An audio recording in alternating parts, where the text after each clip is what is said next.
Jadi kuncinya apa? Perbaiki terus cara kerja teman-teman semua.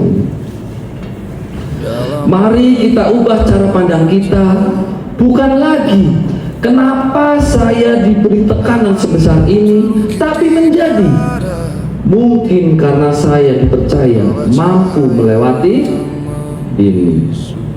Hari ini apapun tantangan kita di depan, jangan kita hindari.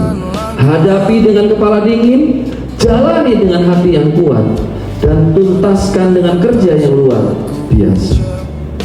Ingat kalimatnya, luar biasa. Luar biasa itu muncul kalau ada kemauan di hati teman-teman semuanya. Karena setiap tekanan yang kita kelola dengan benar tidak akan sia-sia. Dia akan kembali ke kita dalam bentuk kekuatan, kedewasaan, dan kemenangan. Kenyamanan membuat kita bertahan, tapi tekanan yang dikelola dengan benar membuat kita bertumbuh, unggul, dan menang. Selamat bekerja, Insan Budi Adimboto. Hari ini kita bukan sekedar bekerja, kita buktikan bahwa kita luar biasa. Bukan sekedar bekerja,